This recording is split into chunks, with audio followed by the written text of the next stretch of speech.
I mean, when you're on a boat, granted you have the President of the United States back on land in the United States, but when you're out in the ocean on that boat, your captain is president, world leader, just about 2 steps under God. Right? Yeah. He anything he says goes. I mean, he's got the ultimate power. And it may be he might be bucking an order from the President of the United States, but there might only be 2 or 3 officers on that ship that knows that, and everybody else is just following an order. Yeah. But I hate that it happened to him, because it sounds like he was a really, really, really good guy and really, really, really respected amongst all those who have been skippers on ships. So tough luck, man. It seems like a harsh way to that. I don't know. I guess that's why I'm not making the big money to make those decisions. I just think that there's a lot of people making decisions that don't make a lot of sense right now, just with all this chaos going on. No, I agree. My daughter's company that she works for just ordered a layoff, and she's one of them. Now, here's the cool part: is she was going to retire May 1st, anyways.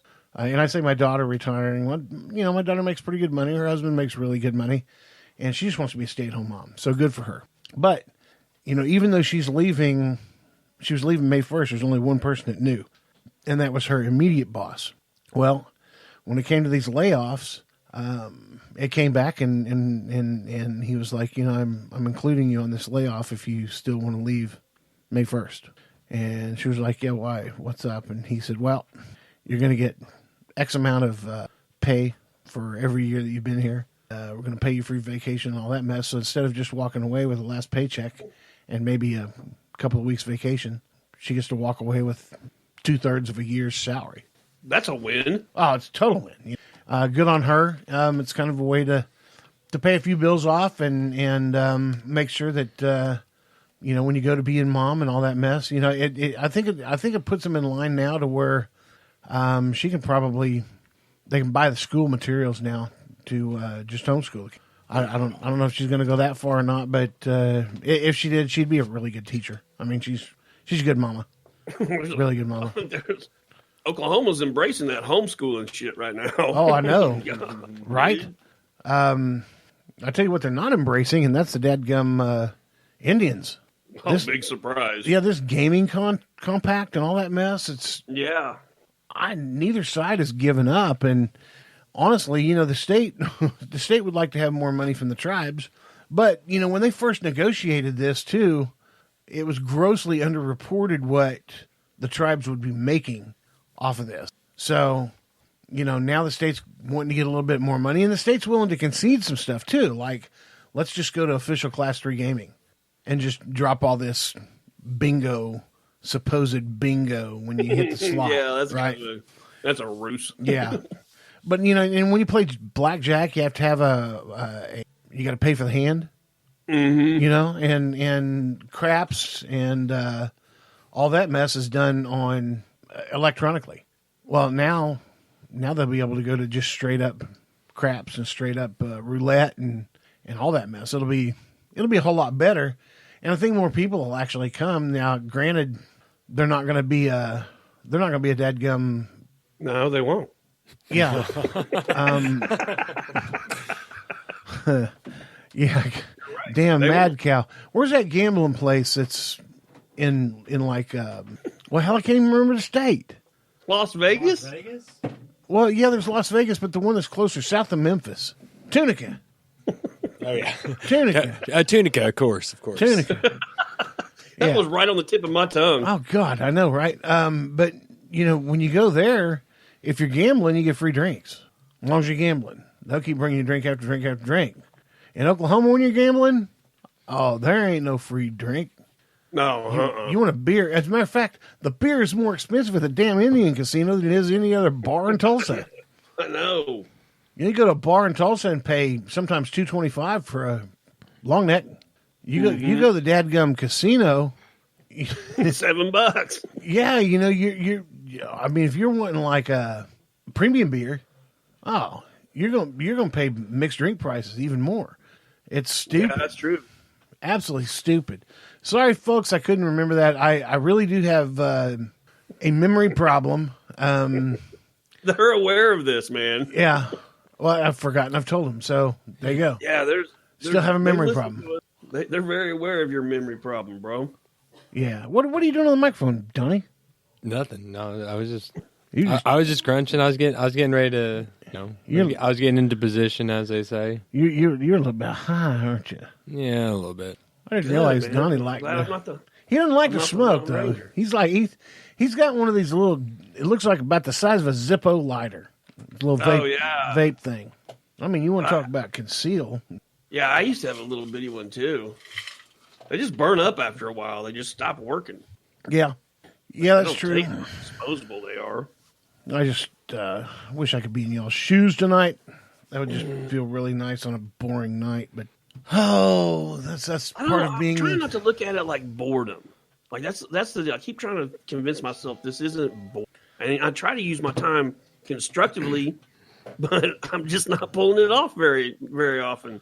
Yeah, same with all of us. Yeah, it's hard to do. You gotta seeing the kids run around. It kind of reminds me of when I was growing up, and we didn't have the computer and all that stuff, and we were more or less kind of restricted to either our front yard or like neighborhood.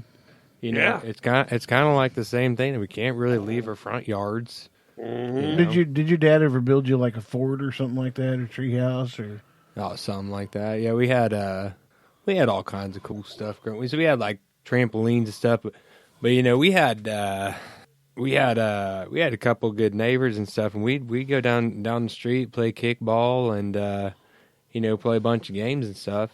And here now we can't really do play that kickball. stuff. I mean, I remember I go outside and we have the football.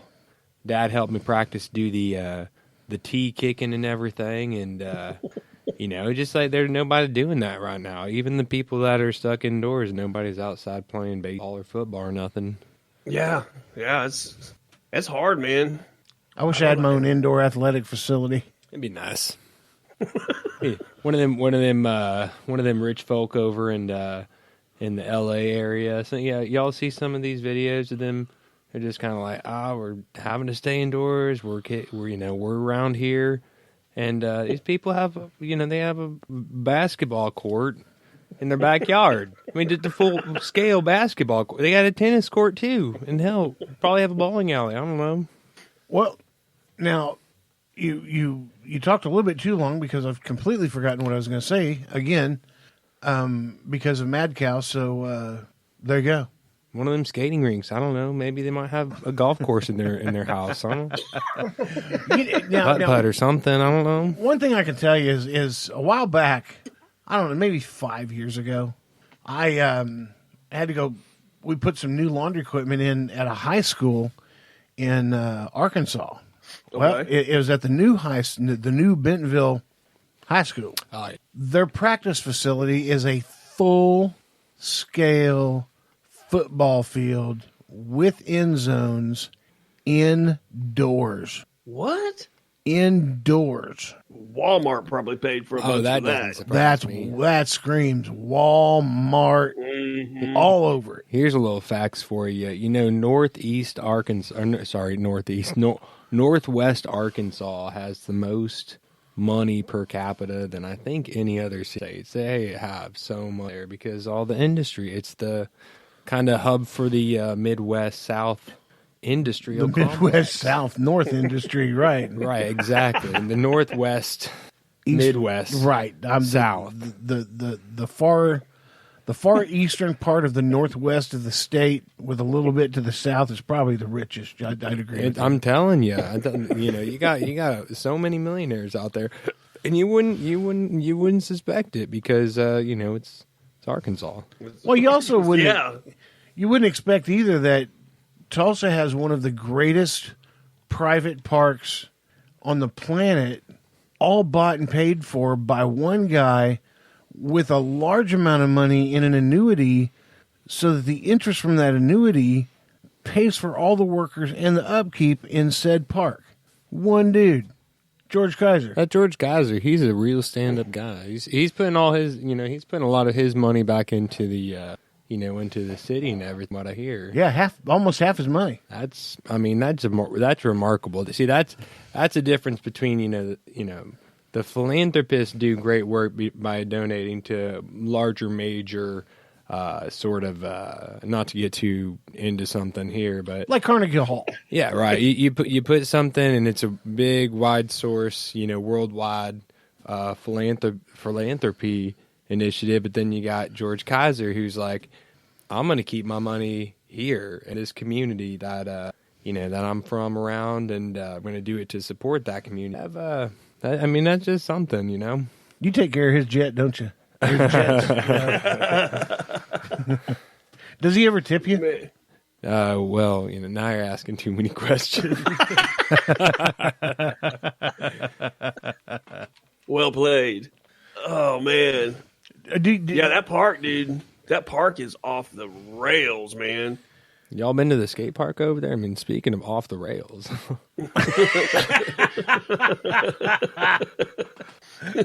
Oh my God, we just clipped that one with a laugh.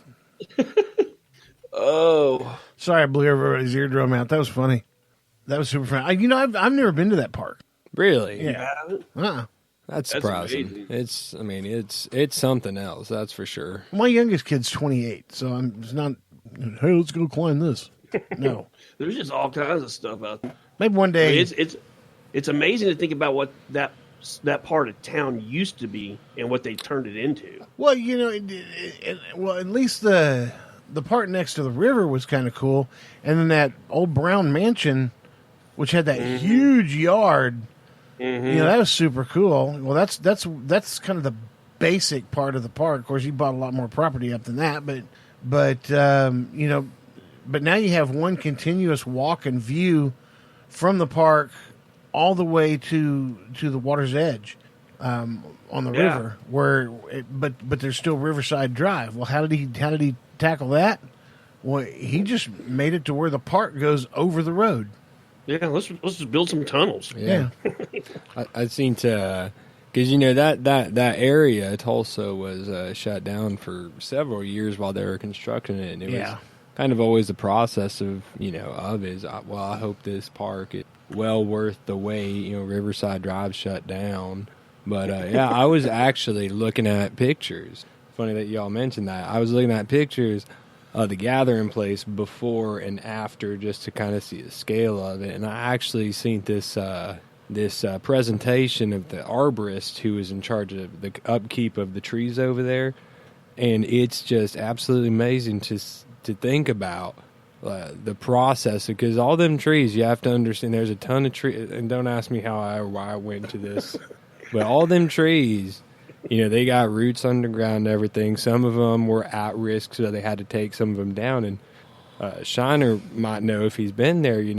They took some of the older trees, debarked them, put a solvent on it, and then flipped them upside down and turned them into an aspect of the actual park. Oh yeah. But what he did was the air blew out every single root, and they put some kind of cushion or something that would preserve the roots before they added all the way to the park, because that area. I mean, there's pounds and pounds. I mean, they built a damn pond in it, right next to the river, so a small lake.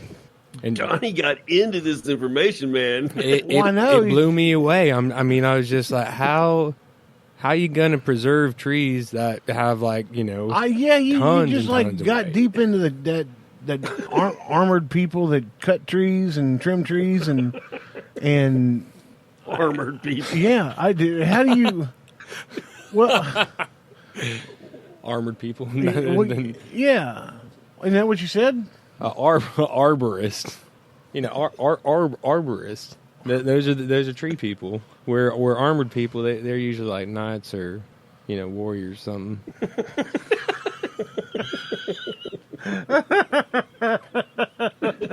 Oh my God, Donnie, you're killing me. Why haven't we had you on the microphone earlier? Jesus. oh man. Oh, I had something I was going to say. I totally lost it. totally mad cow. Well, you know what? I got to go pee. So while I'm back there, I'll probably remember a couple of things I was wanting to say. So if you guys want to remember what you want to say too, we'll be right back after we go pee.